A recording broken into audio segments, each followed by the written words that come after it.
Hello my dear students. So welcome to the beautiful session of chemistry powered by MPPU College Davanagere. Chemistry is one of the beautiful subject but most of the students are facing difficulty in learning chemistry. So now today we are going to discuss some of the important concepts which are occur in our environment, otherwise which are occur in our day-to-day life. So for this reason, so today we are discussing some of the facts which are occur in day-to-day life. So then one more important thing is, so some students are already think that chemistry is the hardest subject, so we are that is unbreakable. So but here what happens, so if you know how to learn chemistry, otherwise way to learn a chemistry, definitely we can easily find out, otherwise we can easily find out how to crack it. Right? Then let us start learning chemistry. Chemistry is a study of matter and interaction with the matter and energy. So chemistry is very important in everyday life because everything is made up of chemicals. You is also made up of chemicals, and your dog is also made up of chemicals, and the desk, sun, and the medicine and supplements what we are going to use, and the food what we are eating, everything is made up of chemicals. And the chemicals, otherwise the changes what we are occur in environment, everything is based on chemical reaction. That's why so many persons are interested in learning chemistry. Chemistry is a fun because when different solutions are mixed together, so definitely it gives different varieties of a color, and chemicals, some chemicals are there, they will glow at night, and the crackers what we are using in festival, the crackers are explode, they will give a different feeling, so that can be studied in chemistry. And some chemical substances are there, so they will glow when they are burned by using in a fire. So, and these chemical substances, some of the persons are used to make an unusual experiments. So why? Because if you consider for cooking purpose also they are using certain amount of chemicals to increase the sweetness of dishes, and also in our laboratory we are using different varieties of chemicals. And one more important thing is, so this chemistry explain how to cook, how the food will going to change when temperature varies, and the cleansing property.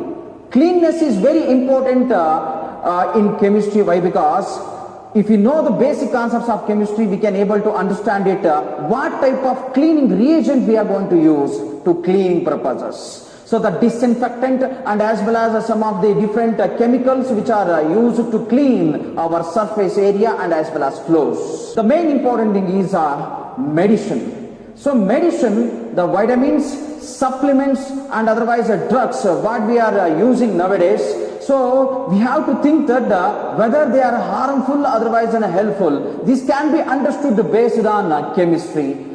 And the environmental issue. So chemistry is a heart of an environmental issue. So here, that to clean up environment, we need a certain different concept which are comes under chemistry.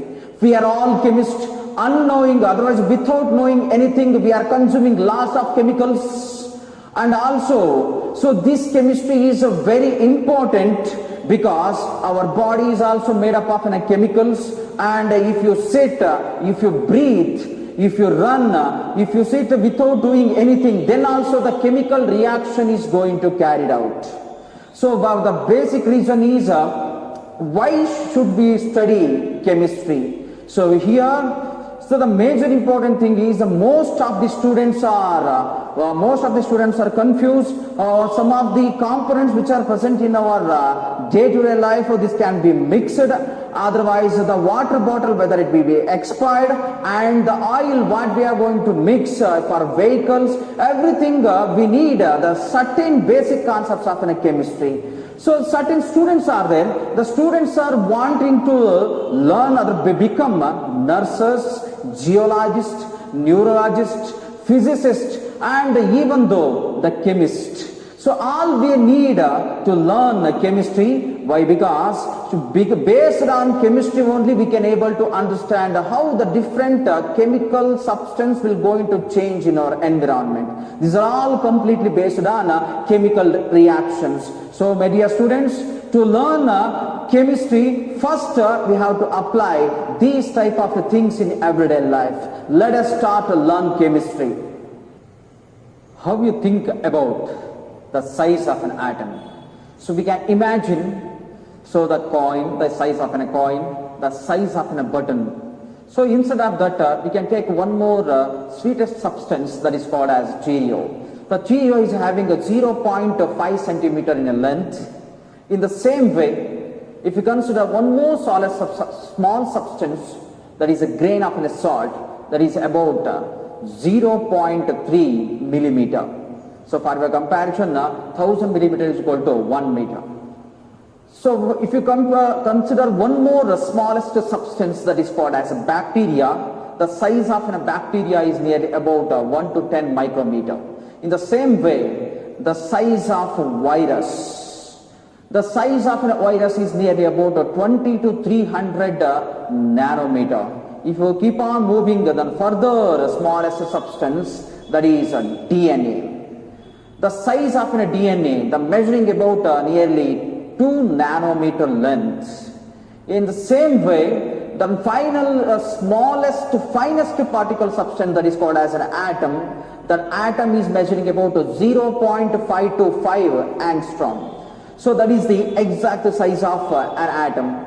If you carefully observe here, the atom, the white substance which are revolving around the center particle, that white particles are considered as electrons, and its center, it contains a nucleus. A nucleus is made up of neutrons and as well as protons. But here the major thing is, center, it contains a nucleus. That nucleus is the smallest in size compared to electrons. But here the size of a neutron, size of nucleus is a little bit bigger, but actually the size of nucleus is very smaller what we are observing now. In the same way, so that always electrons are revolving around the nucleus like the planet revolving around the sun, but that is not a correct way to explain it. So 2000 years ago, otherwise 2000 years ago, the philosophers already explained certain substances which are made up of tiny particles. The tiny particles are considered as atom. So later in 1800 years, so that they discovered the existence of an atom, and he came to know that the atom is a sphere, a positive sphere where electron cloud, negative electron clouds are surrounded it. So but here the positive sphere is very minute in quantity, otherwise the size of that sphere is very smallest, and that contain a neutron and as well as a proton, that should be discovered later. Thereafter, electrons are discovered, so based on the different energy levels. So here they are considered as shells. Shells are nothing but it is a space where the electrons are revolving around the nucleus. And the important thing is, increase the number of electron increases the number of shells, as we observed. So but here the number of the size of nucleus remains same, but the electrons, number of electrons are going to increase, and it is little bit difficult to predict the position of electrons, because electrons are revolving around the nucleus as the planet revolving around the sun. But the position of a planet can be predicted after 3 months according to physics. We can easily predict the position of a planet, but here it is highly difficult to predict the position of electrons and as well as the speed of an electron, and it is highly difficult to observe it where it goes. So that means the position and as well as velocity, everything will be an uncertain. It is highly unpredictable.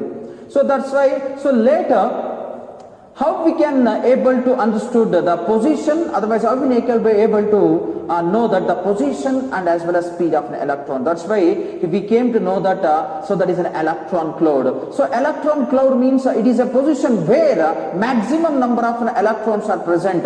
So based on that we can predict the electron is present in that particular position. Again, so those electron clouds are classified as orbitals. Those orbitals are considered as S, P, D and as well as F. Those orbitals are explain the particular shape of electron cloud that can be learned later in this particular session. So based on the orbitals S, P, D and F only, we can able to predict the position of electron in an atom. So then later we can able to understood how this position of an electron cloud can be understood, right? To understand the few concepts in atom, so let us consider the small elements like hydrogen and as well as helium. So hydrogen, it contain only one electron in their outermost shell, and helium contain two electrons in their outermost shell. So can you guess the difference between the major important difference between them? So except one and as well as two electron, the major difference is hydrogen can able to react with other elements so quickly, but helium does not react with another element. Then what is the reason behind that? Why helium does not react with other elements very quickly rather than hydrogen? So helium, it contains two electrons in their outermost shell. Like helium, some other elements like neon and as well as argon, so they are also do not participate in any chemical reactions. So some chemical reaction, otherwise some elements are react spontaneously, but some do not react spontaneously. So the major reason behind all these things is the valency. So let us discuss the valency, and before discussing the concepts of valency, let us consider one more concept called as electronic configuration. So here electronic configuration, if you consider definition of an electronic configuration, electronic means an electrons, configuration means the arrangement, otherwise layout. So then the definition of electronic configuration is nothing but it is a arrangement of an electron in an atom, that is considered as an electronic configuration. Then how the electrons are arranged in an atom? So to understand this particular topic, otherwise concept, let us consider the same example like helium. So if you consider the first shell, to accommodate, otherwise in first shell we can able to accommodate maximum two electrons. So if you consider the another atom which contain more than one shell, maybe a second shell, third, fourth and as well as fifth shell, they can accommodate nearly about 8 electrons. So the maximum number of electrons is equal to how much? 8. So the state where they are going to accommodate 8 electron, that state is considered as an octet state. According to Greek, octet is derived from the word octa. So it indicates 8 electrons, otherwise it indicates what? 8. So to understand why each and every shell is going to accommodate only 8 electrons, I will give one simple example. So take a bag full of chocolates. So if I say, can you grab the maximum amount of chocolates from your single hand? Then so you can be able to accommodate the amount of chocolate which are possible to pick up by using your own hands, right? So so after that what happens? We are unable to pick up the maximum amount of electrons rather than our hand, the bare hand will going to accommodate, right? So then what is the relation between this chocolate and as well as electronic configuration? Of course, the shell is also having capacity to accommodate the maximum number of electrons as they accommodate. So like that hydrogen and as well as helium, they can also accommodate the maximum electrons based on their shell. So we already know that hydrogen contain only one electron, and helium can accommodate 2 electrons. But here hydrogen is unstable because you can need 1 electron to accommodate stability, but helium can able to accommodate 2 electron. It are already stable. Like that, some other elements like chlorine, argon, and as well as neon. So they contain electrons, outermost electron, maximum outermost electron equal to how much? 8. Is the chlorine, they need 1 electron to attain stability. So argon and as well as neon, already they contain 8 electrons, and already they are considered as stable. So that's why they always do not participate in any reaction, because already the outermost shell is satisfied with 8 electrons. So to understand this particular concept, so let us take the best example like oxygen. So here, if you consider oxygen, it contains 8 electrons. So is it possible to accommodate all the 8 electrons in a single shell? Absolutely no.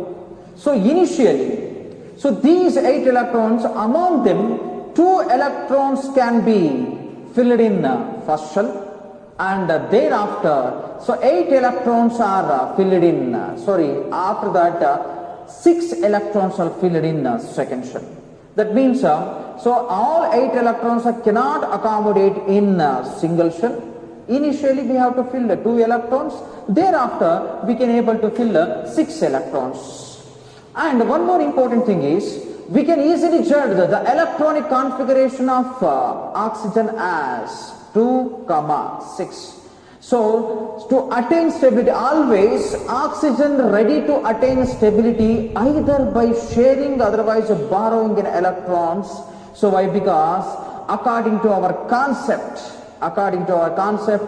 if the outermost shell contain 8 electrons, definitely that is considered as stable. So here always oxygen requires 2 electrons to attain stability. So for this reason, what happens? Whatever the different elements are there, which are having a lesser, otherwise a maximum number of an electron, which are nearer to 8, so they will share electrons among them to form a compound. So that means a giving, accepting and sharing of electron between an atom will take place, and finally they are going to form a new compound. So this is the main purpose why we are discussing the valency. And oxygen required 2 electrons to attain the stability that we already discussed. So by accepting 2 electrons, it undergoes stability. Like that, remain other elements are also present, like magnesium, calcium, otherwise different other elements are also there. So they can either donate an electron, they will accept an electron. Everything is based on valency. So valency is nothing but, now we can able to understand the meaning of a valency. It is a combining capacity of an element. Otherwise to attain stability. That is considered as what? Valency. How the bond formation takes place. So previous already we discussed how the valency, otherwise what is the meaning of a valency, how this valency is going to form. So now we are going to discuss how the bond formation is going to take place. So the bond formation takes place due to attain a stable state of an element. So to attain, first it is very important to understand what is this stable state. If you consider the element which contain a single shell, if the element contains single shell, definitely to attain stability it required 2 electrons. In the same way, so if the element contain more than 2, otherwise 2 or more shells, definitely it requires 8 electrons to attain stability. So the helium, otherwise neon, otherwise argon, so different elements are there. These elements are already have 8 electrons in their outermost shell, and already they are considered as stable. But certain other elements are there So those do not contain 8 electron in their outermost shell, then they are attaining stability by bond formation. So then let us consider how the bond formation is going to take place and who is responsible for the bond formation. Yes, your answer is right.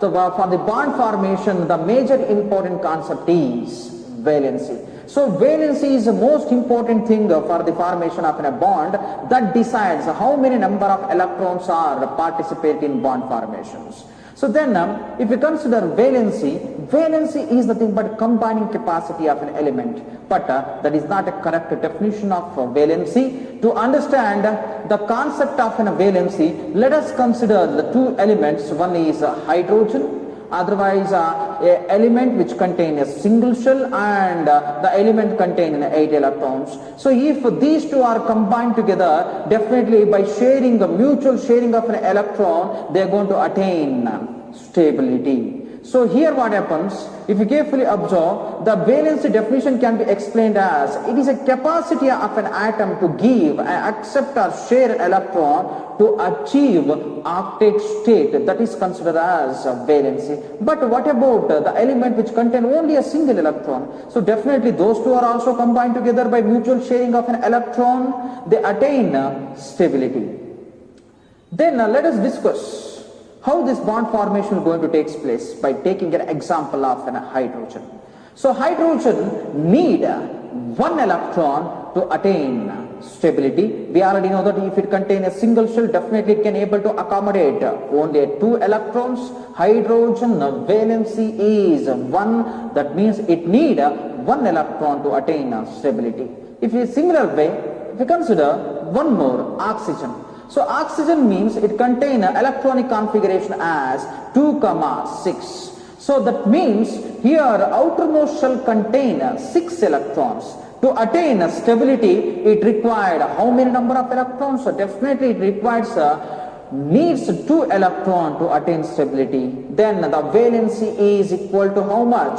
The valency of oxygen is equal to 2. Why it is equal to 2? Because it required 2 electrons to attain stability. In the similar way, if you consider one more, magnesium.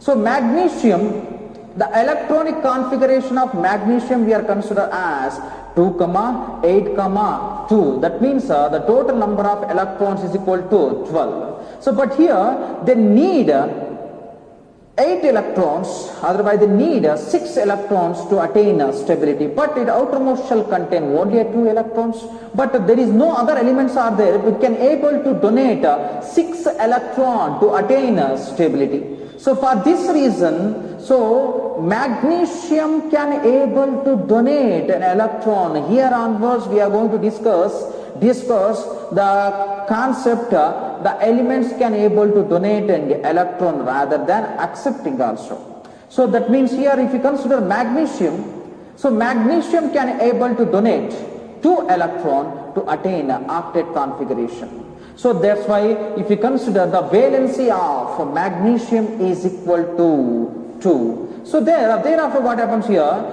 valency is nothing but it is not a combining capacity of an element by accepting, otherwise a sharing of donating an electron. So majorly, so it will also accept an electron, otherwise it donate an electron. So based on hydrogen and as well as magnesium as an example.